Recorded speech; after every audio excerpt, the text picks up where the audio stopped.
Қайырлы күн достар. Бүгін сіздермен котлеттің осындай өте керемет болып шығатын рецептісімен бөлісетін боламын. Дәл осылай керемет болып шығады. Піскен кезде ауызда ерейді. Міндетті түрде видеоны соңына дейін қараймыз.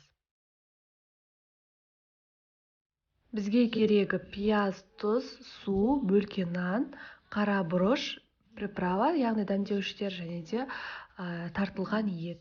Ең алдымен бөлке нандарымыздың шеттерін осылай кесіп алып тастаймыз.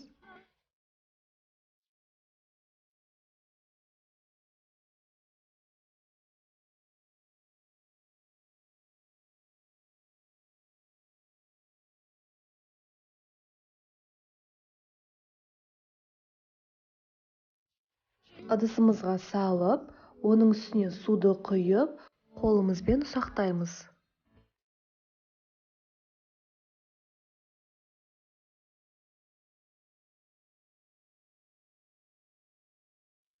Ал пиязымызды теркамыздың ең ұсақ тістерінен өткіземіз.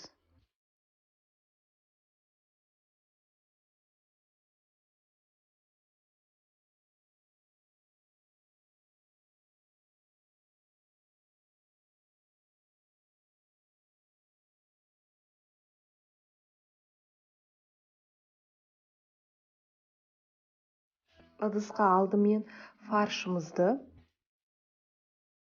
оның үстіне суға езілген нанымызды және де пиязымызды салып,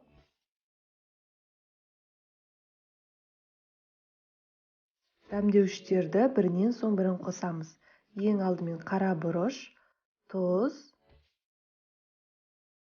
және де дәмдеуіш. Менде фаршқа арналған дәмдеуішті қостым. Оның үстінен кішкене ғана суды құямыз да қолымызбен жақсылап араластырамыз.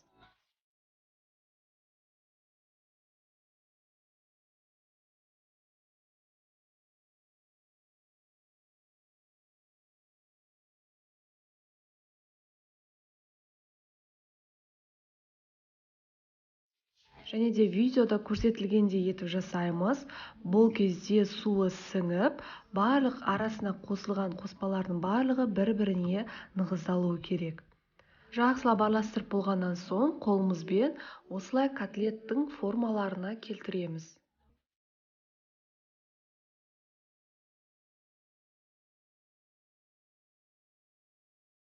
Барлығын осылай жасап аламыз.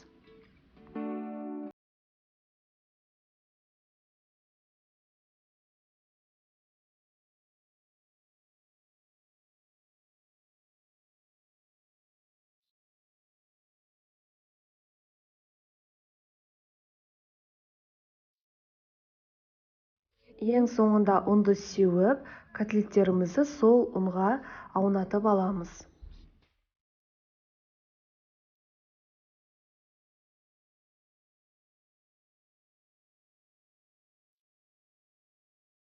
Қызып тұрған табамызға майды құйып, котлеттерімізді орташа отта қуырып аламыз.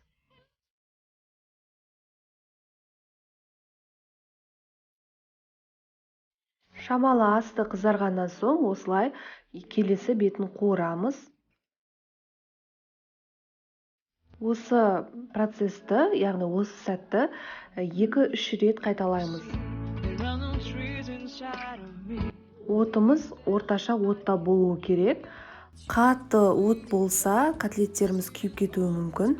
Сол үшін орташа отта 2 бетін осылай алмастырып, кезек-кезек қуырып аламыз. Барлығын осылай жасап аламыз. Міне біздің котлеттеріміз дайын болды.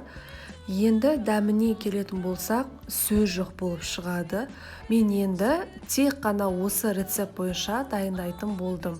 Маған бұл рецепт, яғни осылай жасаған түрі өте қатты ұнады, және де сіздермен бірге бөлісіп отырмын.